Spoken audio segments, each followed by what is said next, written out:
ఓం సాయిరామ్ శ్రీమాత్రే నమః. ఒకసారి ఒక ఊరిలో కొంతమంది పిల్లలు ఆడుకుంటూ ఉంటారన్నమాట. వాళ్ళు ఆడుకునే చోట చాలా పురాతన దేవాలయం ఉంటుంది. అక్కడ విగ్రహాలకు ఎవరు పూజ చేయడం కానీ, ఎవరు కాస్త శుభ్రం చేయడం కానీ లేదు. కానీ ఆ పిల్లల్లో రఘు అనే ఒక చిన్న పిల్లాడు మాత్రం అక్కడ ఆడుకోవడానికి వెళ్ళినప్పుడు శుభ్రం చేసి పువ్వులు అవన్నీ పెడుతూ ఉండేవాడు. అంటే అక్కడ మూర్తితో కనెక్షన్ని పెంచుకున్నాడు. ఒకరోజు ఆడుకుంటూ ఉంటే ఏమైంది అంటే అక్కడ ఉన్న విగ్రహం ఈ రఘు కాలికి తగిలి కింద పడిపోతుంది. ఆ చెయ్యి విరిగిపోతుందన్నమాట. అప్పుడేమో అక్కడున్న గ్రామస్తులందరూ వచ్చి రఘుని తిడతారు. నీకు బుద్ధి లేదు, నువ్వు ఇలాంటి పని చేస్తావా, అసలు ఎంత అపచారం చేసావో తెలుసా అని చెప్పి అందరూ నిందిస్తారు.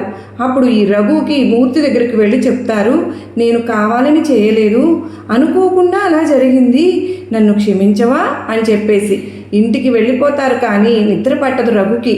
ఎందుకంటే ఆ మూర్తికి చెయ్యి విరిగిపోయింది. ఎలా అయినా సరే దాన్ని బాగు చేయాలని మర్నాడు వచ్చి ఏం చేస్తాడు అని అంటే ఒక చిన్న పెట్టెలో మట్టి తీసుకుని వస్తాడు. వచ్చి కన్నా నిన్ను నేను బాగు చేస్తాను, చెయ్యి విరిగిపోయింది కదా, అది నా తప్పే, మళ్ళీ నేను సరిచేస్తాను, నువ్వేమీ బాధపడకు, నువ్వు అసలు కదలకు, అలా నుంచు అని చెప్పి ఆ చేతిని మళ్ళీ అతికిస్తాడు. అప్పుడు కృష్ణ పరమాత్మ ఆ ఊరిలో ఒకరికి కలలో కనిపించి రఘుని దండించవద్దు, వెళ్ళి చూడండి ఒకసారి నా విగ్రహాన్ని అని చెప్తారు.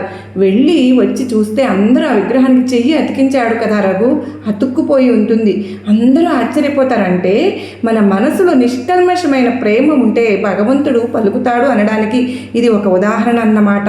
ఇలా ఒక అద్భుతమైనటువంటి వీడియోని మనం ఈరోజు తెలుసుకున్నాం కదండి. నిజంగా ఈ రిలేటెడ్ వీడియోలు ఇలా ఒకసారి చూడండి. తన భక్తుని కోసం ఎలా భగవంతుడు సేవ చేశాడు, తన భక్తుడి కోసం కన్నీళ్లు పెట్టుకున్నాడు, తన భక్తుడు ఉండేదాకా వేచి ఉన్నారు, తన భక్తుడి కోసం తపన పడిపోయిన కృష్ణ హృదయం ఎలా ఉంటుంది అనేది మరి చక్కగా వింటే అర్థమవుతుంది కదండి.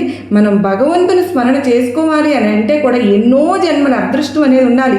నిజంగా ఈ వీడియో వినడం వల్ల మన పూర్వజన్మ సుకృతమే కదండి. మరి ప్రేమ అంటే బాబావారు కూడా ఎన్నోసార్లు చెప్తూ ఉంటారు, నాకు ప్రేమ అనే దాహం ఉంటుందమ్మా, నాకు ప్రేమ తప్ప మరేమీ అక్కర్లేదు అని చెప్పి. మరి బాబావారు మనకు చెప్పిన ప్రేమ తత్వమే కృష్ణ పరమాత్మ కూడా మనకు తెలియజేశారు. మనం తప్పకుండా బాబావారు ఏదైతే మనకు ఆ ప్రేమ తత్వాన్ని ఒకరినొకరు ఇప్పుడు చూస్తున్నాం కదండి, సోషల్ మీడియాలో ఏ విధంగా మాట్లాడుతున్నారు, మన సాయినాథుడు మనకు ఏ విధంగా చెప్పారు, మనం ఏం చేస్తున్నాం, మరి వాళ్ళు అలా ఎందుకు మాట్లాడుతున్నారో వాళ్ళ విజ్ఞతకి వదిలేద్దాం.